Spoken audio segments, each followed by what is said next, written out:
Well, the summer between graduating high school and entering college may only be 3 months, but the life changes an incoming college freshman may encounter may feel more like a chasm. We spoke with some local college experts and some current college students to find out the best ways to navigate this new adventure. You just walked the stage to receive your high school diploma. The end of one chapter means the beginning of another, and the stress for some can be daunting. Absolutely. Feeling overwhelmed is totally 100% normal.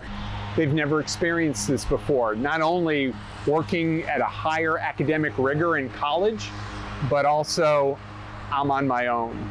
And being on their own is something most incoming college freshmen will experience for the first time. I think the biggest adjustment for incoming freshmen and new students is the independence of college. There's all of these hours that you used to have someone telling you what to do, whether that was your coach or your parents or a friend.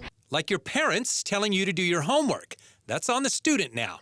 So some issues I think that freshmen face when they start going to college is the academic rigor of that university. So the amount of classes they're having to take, how much they're having to study, the quick turnover of papers and assignments.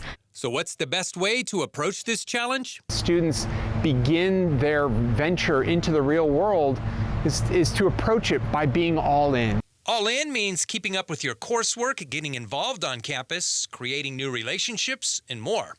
I would for sure say just get involved. Don't be scared to try something new, to try a new activity, to go to practices, to go to events, because that's where you're going to meet people with common interests, people from different places and experiences, and you'll learn a lot more about yourself and the campus that you're a part of. Very important part is find your people, make friends. I think for me, something that was really big was time management.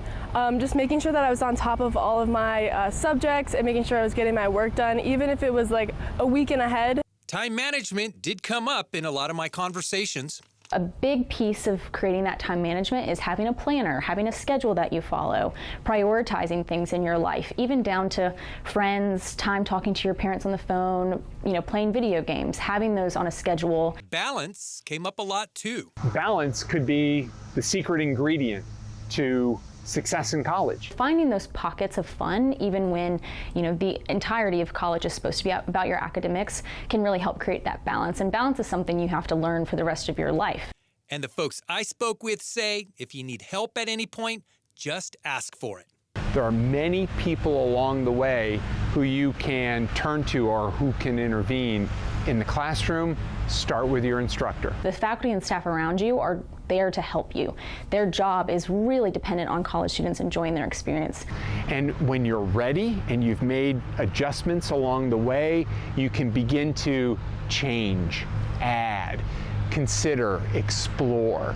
And one last bit of advice is, Have fun. You have to have fun. Find things that you enjoy. Paying tuition just to be miserable all the time. So. And I think we can all do better if we approached life in general with that mindset. Kate Clatterbuck from Roanoke College tells us they found if a student is involved in 2 or more activities in school, they're more likely to stay and graduate.